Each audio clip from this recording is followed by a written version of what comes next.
La Fundación Renacer con Amor. El Grupo Familias Púrpura. La Fundación Somos Fénix. Y el Grupo Amigos Púrpura. Presentan. La valentía se ha disfrazado de epilepsia en el marco de la celebración de la Semana Púrpura 2019. Buenos días. Continuamos con nuestra celebración del Día Púrpura, Día Mundial de la Conciencia sobre la Epilepsia. El día de hoy tendremos la videoconferencia Cirugías en Epilepsia. El orden de la actividad es el siguiente. Tendremos una experiencia de vida de uno de nuestros colaboradores y posteriormente la videoconferencia. Durante la misma los invitamos a hacer sus preguntas. Al finalizar se responderán algunas de las inquietudes y otras serán resueltas durante la Semana Púrpura. Hola, muy buenos días. Soy Catalina Sánchez desde la ciudad de Palmira Valle. Soy la madre de Andrés Jacobo Garaviño Sánchez, un paciente que tiene un diagnóstico, un síndrome de anomalías congénitas múltiples, entre otras 19 patologías más, en las cuales está un síndrome de Dravet tipo 6, un gen de piga, una malrotación intestinal, una epilepsia tipo 20, epilepsia tipo 2, entre otras más. Este video lo hago para acompañar a las madres especiales y líderes de Colombia que están haciendo el Día Púrpura y que lo están volviendo nacional e internacional en la unión aquí en Colombia. Déjenme decirles que esta lucha no es fácil, como cuidadores nos toca muy difícil por la falta de garantías y la falta de beneficios que tenemos nosotros sobre nuestra vida y sobre nuestra salud mental y física y económica. La unión hace la fuerza, compañeras.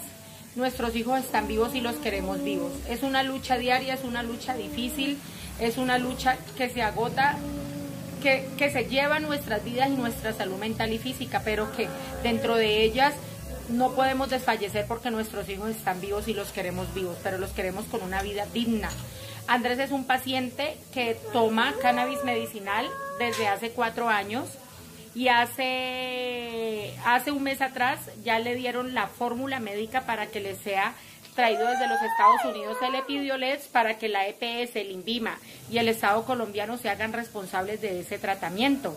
Esperando que el INVIMA y la EPS contesten, ya que se pudo comprobar con el cannabis medicinal que se le ha estado trayendo a mi hijo y que yo le he estado pagando de forma personal, de que la salud de mi hijo mejoró en un 200%. Fuera de eso, mi hijo pasó de 1200 convulsiones a 0. Mi hijo pasó de ser un niño totalmente hipotónico a tener la movilidad que tiene, a tener un sostén cefálico, a ser un niño totalmente íntegro dentro de sus posibilidades pues, de discapacidad. Ustedes lo pueden observar. Mi hijo tiene entre 1 y 2 crisis al mes. Estamos hablando de que muchas veces pasan meses enteros sin una sola crisis epiléptica, después de que tenía 1200 crisis al día. El primer año y medio pasó en una UCI, en una clínica de 4º nivel aquí en el Valle del Cauca, en la ciudad de Cali, en Fundación Valle de Lili, en los cuales mi hijo permanecía más muerto que vivo, permanecía totalmente sedado, permanecía pues desconectado del mundo. Este es mi hijo hoy día, superando lo insuperable y rompiendo diagnósticos médicos. Muchísimas gracias a las líderes, a las compañeras que desde Bogotá y el resto de Colombia nos están apoyando. Hagamos de este día una conmemoración nacional, ya que no es una celebración, sino una conmemoración, porque nuestros hijos sí existe la epilepsia, no solamente en niños, en adultos, en personas que ocultan que padecen esta enfermedad. Muchísimas gracias a todos ustedes que hacen de estos eventos algo grande, algo internacional. Esperemos que esta lucha que estoy llevando por Andrés Jacobo, por el Epidiolex, se abra para las personas con el síndrome de Dravet y con el síndrome de Lennox-Gastaut. Muchísimas gracias y vamos a conmemorar este gran día. Dios los bendiga. Nuestro conferencista invitado la mañana de hoy es el doctor Orlando Carreño, director científico del Grupo Antioqueño de Neurología Pediátrica y el Centro de Atención Neuropediátrica Integral, CENPI, y la Fundación para el Estudio de Enfermedades Neurológicas de la Infancia, Proyecto Neuroinfancia. Neurólogo pediatra de la Universidad Nacional, con amplia experiencia clínica y participación interdisciplinaria en el manejo de pacientes de alta complejidad en estas áreas. Miembro de la Asociación Colombiana de Neurología, Liga Colombiana contra la Epilepsia, profesor universitario en Medicina, Pediatría, Psicología, Neuropediatría y Neuropsicología. Buenos días, muchas gracias a los organizadores de la Semana Púrpura, la invitación a la Fundación Proyecto Neuroinfancia. La Fundación Neuroinfancia tiene como objetivo la divulgación de información, la transferencia de conocimientos y apoyo a la investigación, además de la participación y acercamiento de la comunidad médica con la comunidad en general, pacientes, a familiares, cuidadores, maestros. Por esta razón, esta semana es muy importante para nosotros. Epilepsia es la segunda causa más frecuente de enfermedad neurológica y es la primera causa de enfermedad crónica neurológica. Hoy voy a hablar de los criterios de selección para cirugía de epilepsia y los diferentes tipos de cirugía de epilepsia en personas con lo que llamamos epilepsia refractaria o de difícil manejo. Recordar inicialmente que en Colombia existe y se hizo un trabajo con el Ministerio de Salud, con la Organización Panamericana de la Salud, con la Liga Colombiana contra la Epilepsia y diferentes instituciones, la elaboración de la guía de práctica clínica en epilepsia para diagnóstico y tratamiento. Es importante que todas las personas relacionadas con este tema la conozcan, la pueden buscar en la página del Ministerio de Salud, en la página del Instituto de Evaluación de Tecnologías en Salud, IETS, y es de gran utilidad no solamente para los médicos que debemos manejarla, ceñirnos en gran parte a esta guía que garantiza y permite un mejor manejo y tratamiento a las personas con epilepsia. También es importante que los pacientes y las familias, todos los que tengan relación con esta condición, puedan tener este conocimiento. Los invito a que la lean y la discutan, la comenten con sus médicos y con todas las personas que estén relacionadas con el equipo de tratamiento, terapeutas, neuropsicólogos, psicólogos, etc. Un poquito de historia, los primeros avances de la cirugía de epilepsia, de la segunda etapa, digámoslo, porque a principios del siglo pasado ya se hacían algunos tipos de cirugía, pero los grandes padres de la cirugía de epilepsia, el doctor Penfield y el doctor Jasper. Este es un reconocimiento, obviamente, a quienes han liderado este tipo de tratamiento durante todos estos años. ¿En qué casos se piensa o se plantea el manejo de epilepsia, de cirugía de epilepsia? En las personas que tienen epilepsia refractaria. Esta condición es cuando no hay una mejoría aceptable, no hay un buen control de las crisis, a pesar de utilizar varios tipos de medicaciones, a pesar de tener por lo menos 2 o más medicaciones por un tiempo mayor a 3 o 6 meses, dependiendo, como veremos más adelante, el tipo de epilepsia.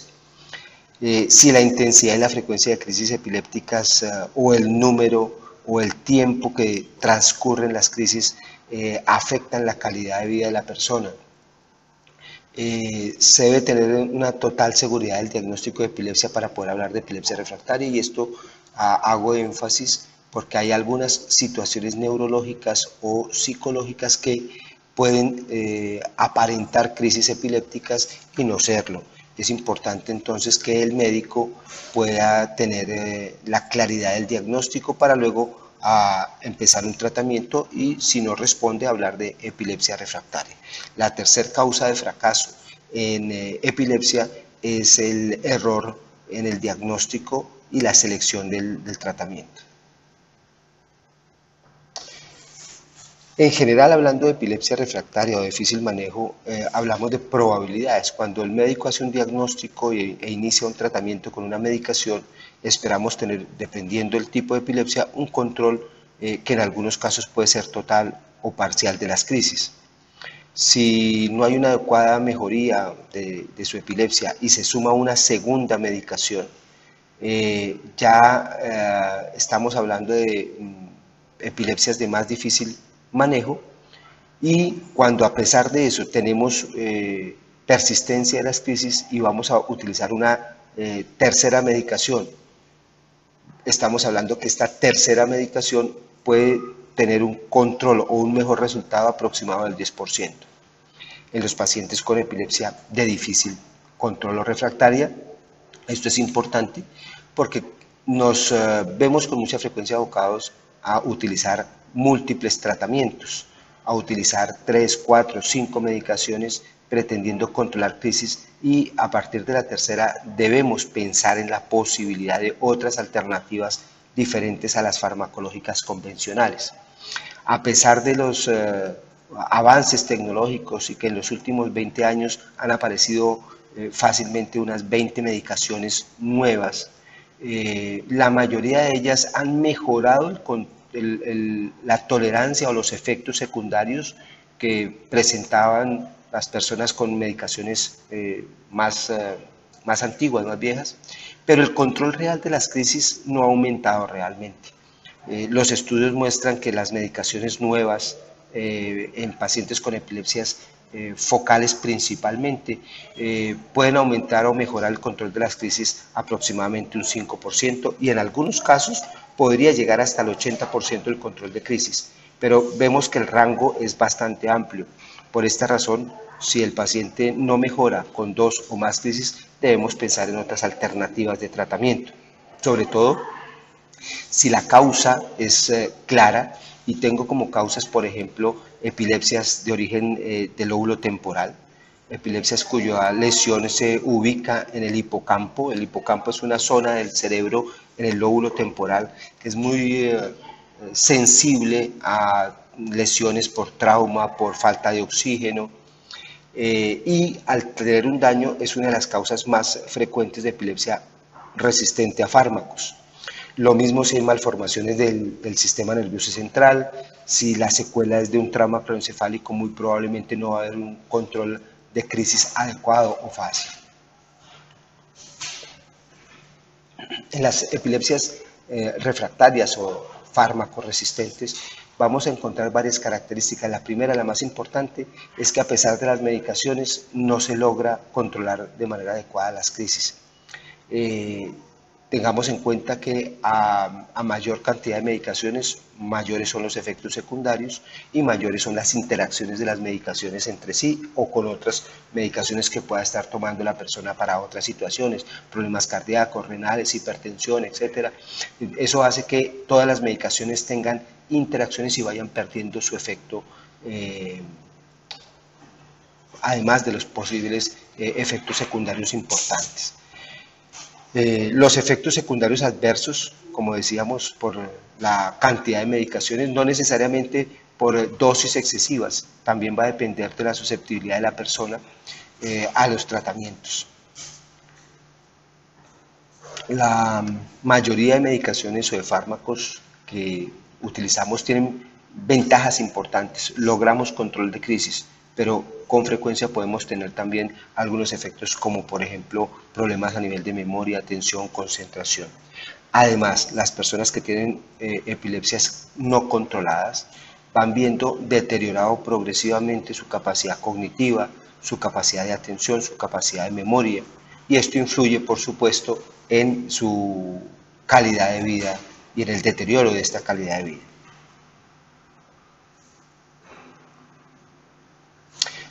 Las personas con epilepsias refractarias, que no responden con tratamientos farmacológicos, tienen menor interacción social.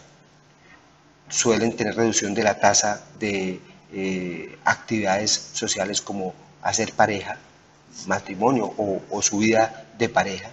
Ven reducido su capacidad o el nivel de empleo, no la capacidad, porque generalmente tienen capacidad para trabajar, pero socialmente ven limitado el acceso a trabajos o a nivel escolar. Y en general hay una insatisfacción de la calidad de vida que es muy importante y va deteriorando su estado anímico, llevando a cuadros de depresión, ansiedad y deterioro en general de la vida social y familiar.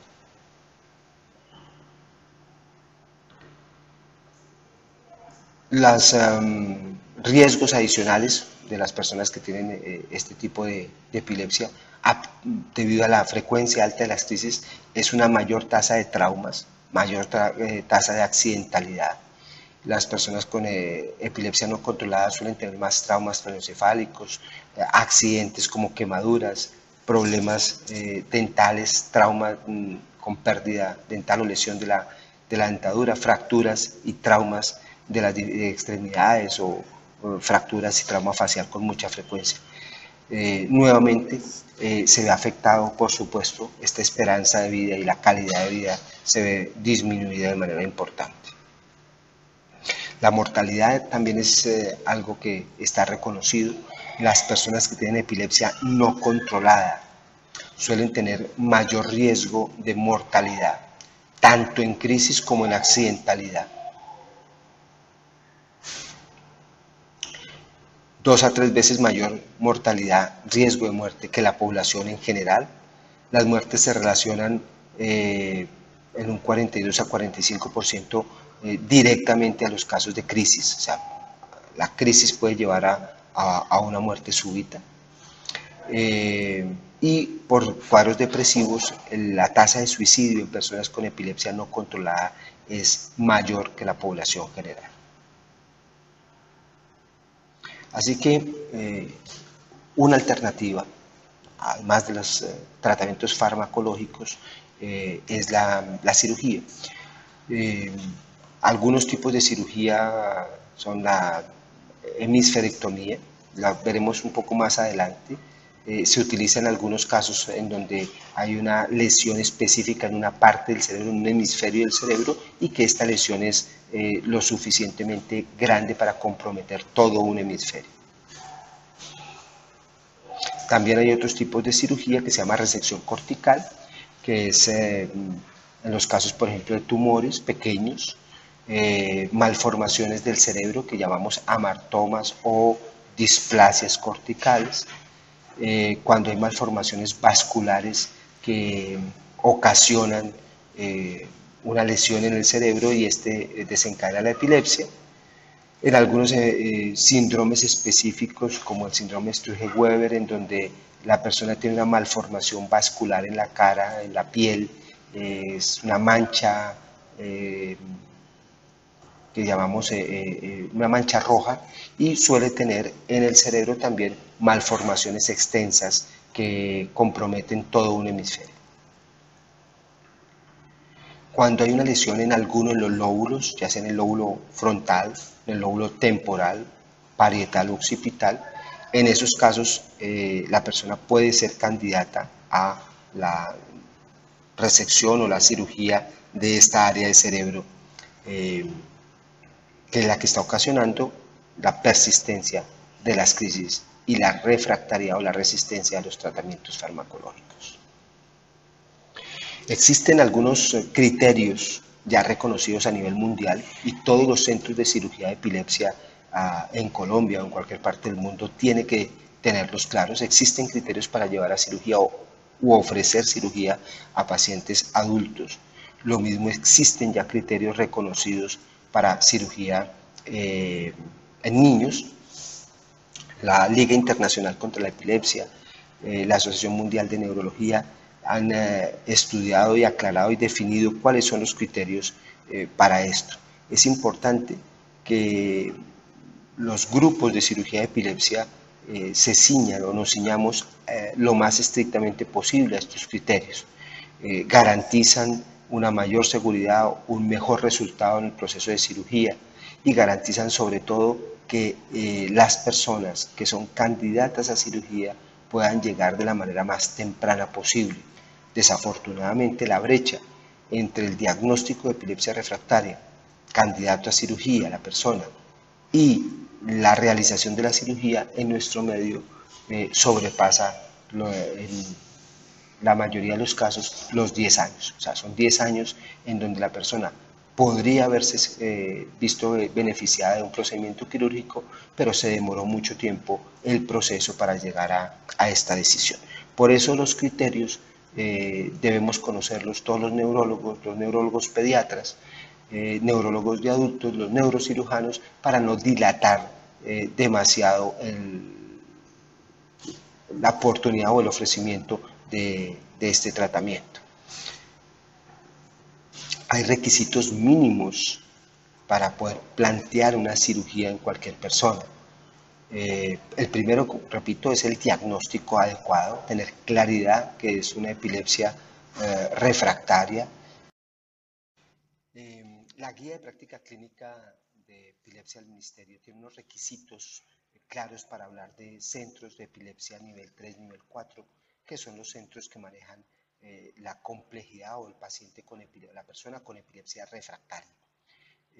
Por norma en Colombia, todos los pacientes, todas las personas que tengan epilepsia refractaria deberán ser remitidos por su médico especialista o médico general o médico pediatra, el médico que los esté atendiendo, a centros de epilepsia nivel 3, nivel 4.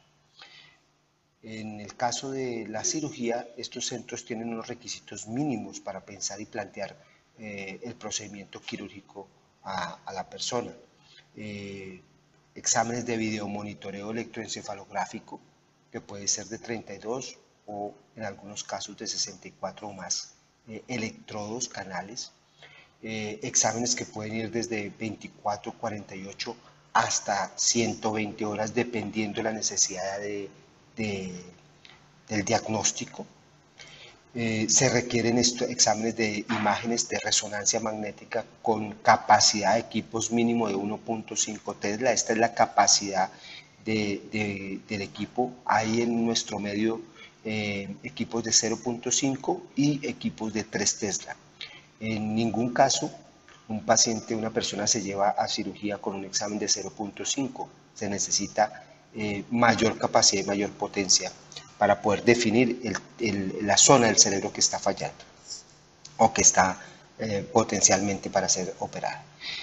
Se requiere valoración por neuropsicología, en algunos casos por psiquiatría o psiquiatría infantil, la valoración obviamente por el neurólogo o neuropediatra experto en epilepsia, y el requisito indispensable que dice la guía de práctica clínica del Ministerio es el entrenamiento que requiere el neurocirujano de estos centros. Se requiere que sea un entrenamiento formal en cirugía de epilepsia y ojalá con una experiencia suficiente. Entre más experiencia, mejores los resultados del procedimiento de cirugía.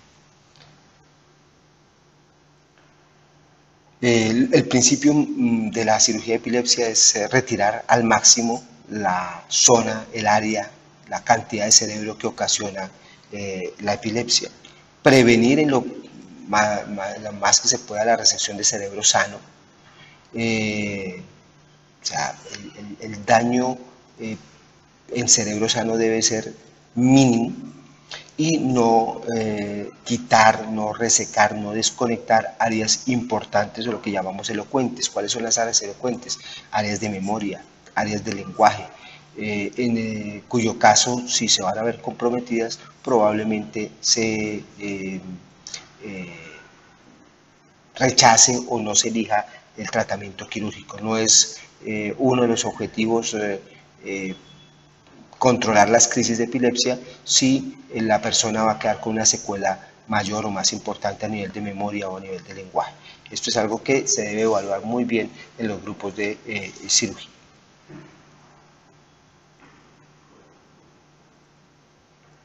En la evaluación electrofisiológica, en la videotelemetría o en el monitoreo videoelectroencefalográfico, es importante evaluar muy bien y observar dónde está empezando el corto, dónde está iniciándose el área de descarga eléctrica y hacer una correlación adecuada con la resonancia. Los tres pilares más importantes en el diagnóstico de epilepsia son la clínica, o sea, la historia clínica y el examen que haga el especialista, la correlación con las imágenes diagnósticas con la resonancia y la correlación con la electroencefalografía. Si las tres coinciden, clínica, neuroimágenes y electroencefalografía, las posibilidades de un muy buen diagnóstico y la elección del mejor tratamiento son más altas. Otro ejemplo, electroencefalografía y monitoreo, en donde el médico neurofisiólogo estará evaluando dónde empieza la actividad eléctrica, ya sea despierto, ya sea en sueño, y poder ver detalles que permitan definir dónde es que está empezando la actividad eléctrica, y si la persona coincide con las imágenes, entonces habrá un candidato para cirugía con muy buen pronóstico. La zona de inicio de la crisis suele ser la más importante. Lo que los neurólogos, epileptólogos buscamos es precisamente definir dónde está empezando el corto. Una vez inicia, a los pocos segundos puede propagarse este corto, y ya es más difícil definir dónde es que está iniciando la actividad eléctrica. Acá en estos casos se define dónde está empezando la actividad eléctrica, y le permite a los clínicos hacer una correlación y definir qué áreas se podrán operar. Como decíamos, los tres pilares: una buena resonancia, la parte de bioelectroencefalografía, y es indispensable una evaluación neuropsicológica. Nuevamente, la evaluación eléctrica, las neuroimágenes, observar dónde está la lesión en cerebro y dónde está la correlación con la electroencefalografía. Se hacen diferentes tipos de exámenes. En este caso es una persona que tiene un tumor en su cerebro, y mediante la resonancia y unos software especiales de imágenes se logra definir lo que se llama la volumetría o el tamaño real de esta lesión que se va a llevar a cirugía. Eso le permite al neurocirujano plantear la técnica más adecuada y evitar que áreas del cerebro que están sanas se puedan llegar a comprometer. La cirugía de epilepsia ocasionada por un tumor debe enfocarse más como cirugía de epilepsia y no solamente como la resección o la cirugía para quitar el área de tumor. Debe plantearse muy bien dónde es que está empezando el corto y si ese tumor ha ocasionado algún daño adicional al cerebro cercano al tumor. Esto es lo que se llama la volumetría. Se observa el cerebro, ya se ha planeado, nunca se debe llegar a una cirugía sin haber planeado qué es lo que se va a hacer y qué es lo que se va a operar. Durante la cirugía, con alguna frecuencia, en algunos casos es necesario monitorizar esa área de cerebro que ya se ha definido que se va a operar, y durante la cirugía se colocan estos electrodos encima del cerebro para poder hacer el monitoreo y el neurofisiólogo orientar al neurocirujano de cuáles son las áreas de cerebro que se podrán operar y cuáles no deberían operarse porque pueden llevar a un deterioro de la condición. En otras palabras, con el monitoreo electroencefalográfico lo que se está mejorando es la capacidad técnica del neurocirujano para retirar el área necesaria, mínima, para que la persona logre un control de sus crisis epilépticas sin comprometer cerebro sano. Estos son los electrodos y esto es lo que estará monitoreando el neurofisiólogo. Se hace una resonancia, una radiografía simple durante la cirugía para garantizar y ver que hayan quedado colocados de manera adecuada. Una vez se define y se delimita el área del cerebro, pues obviamente se procederá a la cirugía y a la resección del área mínimamente necesaria para un muy buen control, preservando, como ustedes pueden ver, una gran cantidad de cerebro que está sano.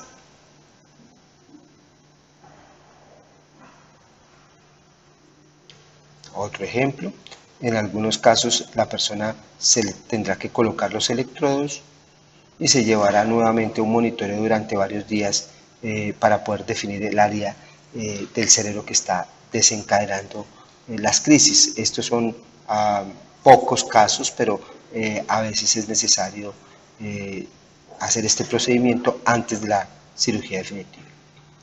Diferentes tipos de cirugía. Aquí tenemos la hemisferectomía, que es retirar o desconectar un hemisferio cerebral, el derecho o el izquierdo. Es una cirugía bastante grande. Se utiliza cuando hay lesiones por infarto de cerebro, trombosis, cuando hay alteraciones de la estructura o malformaciones grandes que se llaman hemimegalencephalias, en algunos síndromes específicos neurológicos. Aquí vemos un ejemplo, todo un hemisferio que está mal hecho, mal formado. Acá tenemos toda la resonancia con un hemisferio diferente al otro, la lesión por un infarto cerebral, y este hemisferio está tan dañado que prácticamente es necesario retirarlo completamente.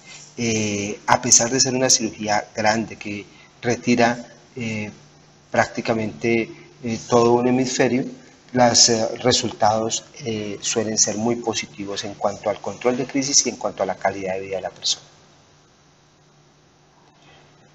Es una cirugía que se hace más frecuente en niños y en adolescentes, por el tipo de malformaciones son más frecuentes en esta edad. Son epilepsias que deben utilizarse, que son cirugías que deben realizarse de manera temprana. Las epilepsias definidas como catastróficas, por ejemplo, en el Sturge-Weber o en la hemimegalencefalia, sabemos que las personas no van a responder con medicaciones y no hay razón para dilatar durante muchos años la decisión de este manejo quirúrgico. Es un tipo de cirugía con unos resultados bastante favorables. Ustedes pueden ver 70-80% de buenos resultados en cuanto a control de crisis, generalmente con resultados no tan severos para la persona y recuperables en la mayoría de los casos con procesos de rehabilitación y de terapia de neurorehabilitación posterior a la cirugía. Otras cirugías que son la callosotomía, que es separar el hemisferio izquierdo del hemisferio derecho, cortar una estructura que se llama el cuerpo calloso. La transección subpial es desconectar, no retirar, no quitar partes de cerebro, sino se hace una desconexión. Es una cirugía compleja que requiere mucha experiencia por parte del cirujano, también con muy buenos resultados, y que hoy en día se está mezclando la transección subpial con cirugía como la callosotomía o la resección de partes de cerebro. O sea, en una misma cirugía se utilizan diferentes técnicas que ya han sido definidas en la discusión de la Junta Médica Quirúrgica realizada antes del procedimiento. Otra técnica es el estimulador de nervio vago y la estimulación cerebral profunda, que ya mostraremos algunos ejemplos. La callosotomía, entonces, es la separación del cuerpo calloso. Se utiliza en los casos en donde las personas no tienen un área específica para resecar, o sea, no hay una lesión focal, o en algunos tipos de epilepsia en donde la crisis más frecuente son las que llamamos atonías. El control de crisis es bastante favorable, 80% en la mayoría de los casos, con una disminución en los años siguientes, pero se mantiene con un 50-60% de control favorable de crisis a más de 2 años después de la cirugía. La indicación más aceptada, lo que llamamos los drops attacks o crisis atónicas, las pérdidas de tono. También se utiliza en el síndrome de Lennox-Gastaut, en el síndrome de West, en algunos casos de estatus epiléptico que no hay control adecuado de las crisis, el paciente está en unidad de cuidado intensivo y su epilepsia está llevando a un estado epiléptico no controlado. También podemos utilizar este tipo de cirugías. En epilepsias del lóbulo frontal, cuando la resonancia es normal, o sea, no hay una alteración estructural en el cerebro, la callosotomía es una alternativa quirúrgica. Esta es la técnica de transección subpial. El neurocirujano hace con un bisturí especial, hace una desconexión del cerebro, no una resección, y se utiliza principalmente en un tipo de epilepsia que se llama el síndrome Landau-Kleffner, que es una pérdida de lenguaje, un compromiso importante del lenguaje secundario a una descarga eléctrica epiléptica permanente en una zona específica del cerebro, que es el área de Wernicke.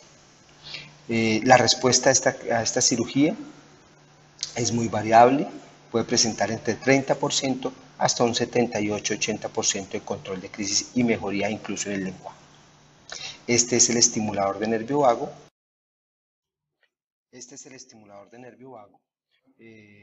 Una tecnología similar al marcapasos para el corazón, pero es un marcapasos para el cerebro.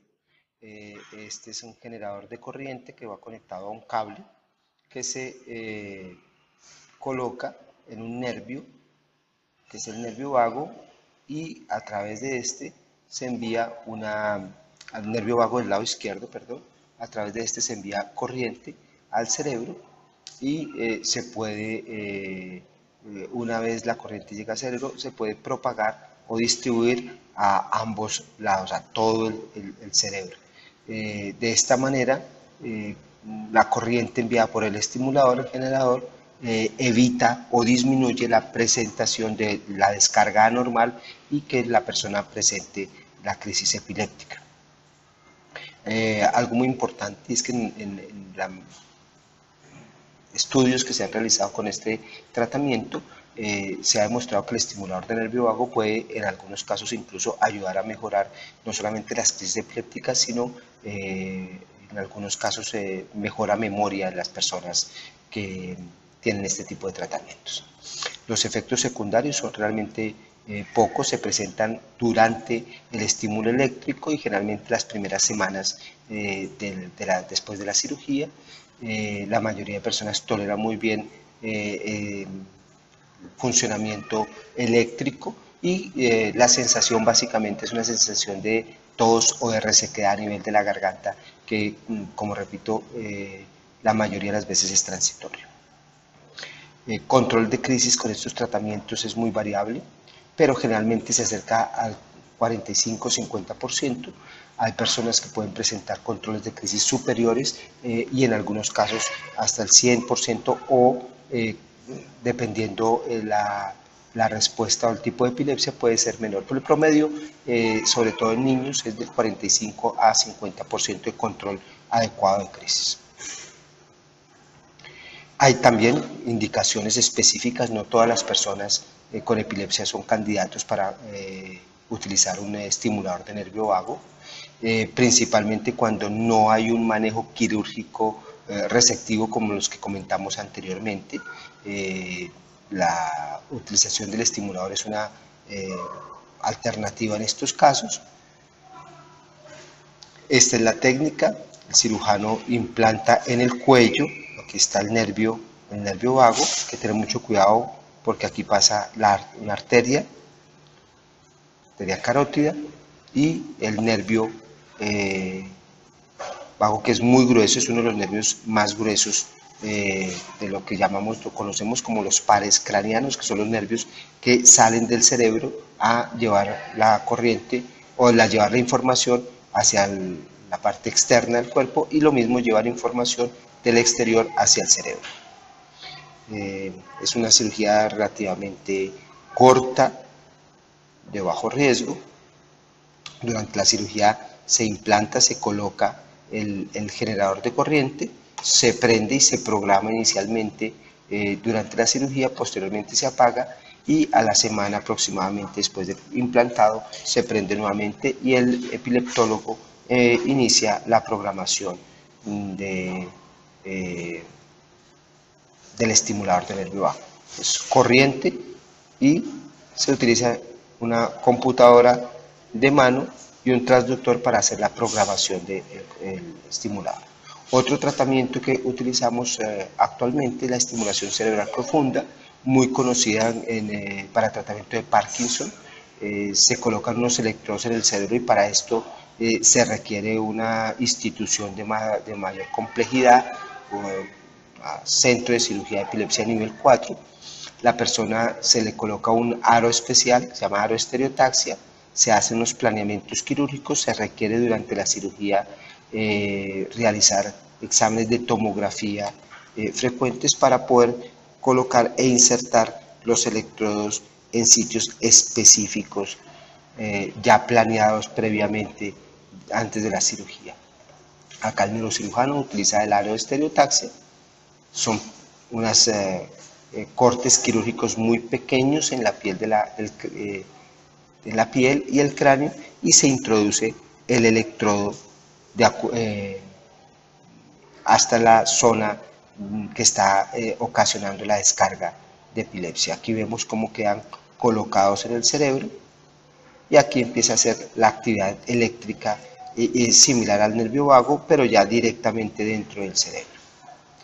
En conclusión, la cirugía de epilepsia es una técnica que ha mostrado suficiente evidencia. Aquí les muestro un artículo del doctor Samuel Weby. El doctor Weby actualmente es el presidente de la Liga Mundial contra la Epilepsia, la Liga Internacional, trabaja en Canadá, en Ontario, y es una de las personas que más ha trabajado y más ha publicado en el tema de cirugía de epilepsia. Importante, es una alternativa a la cirugía para mejorar la calidad de vida de las personas con epilepsia refractaria, fármaco resistente. 2/3 de los pacientes logran estar libres de crisis, comparado a un 8% con la terapia farmacológica cuando no ha respondido la medicación, y esto es muy importante tener esa claridad. Son pocos los tipos de epilepsia, los síndromes en donde la cirugía es la primera o la segunda elección. Generalmente es cuando el tratamiento juicioso y adecuado con las medicaciones no ha dado el resultado adecuado. Lo más importante, la morbilidad o las secuelas de la cirugía son bajas en general y van a depender principalmente de la experiencia y capacidad de entrenamiento que tenga el grupo de cirugía. En esto quiero finalizar haciendo énfasis en este último punto. La cirugía de epilepsia es una cirugía compleja que generalmente puede tener muy buenos resultados, pero que requiere no solamente de alta tecnología, sino de un recurso humano entrenado formalmente y con experiencias suficientes. Hablen con sus médicos, hablen con sus grupos de apoyo tratantes y busquen apoyo en centros con reconocida experiencia.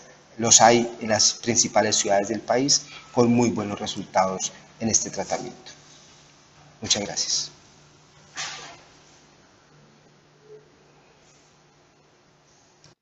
Para terminar, nos gustaría que enviaran sus opiniones, recomendaciones y nos cuenten qué les quedó de aprendizaje de la videoconferencia.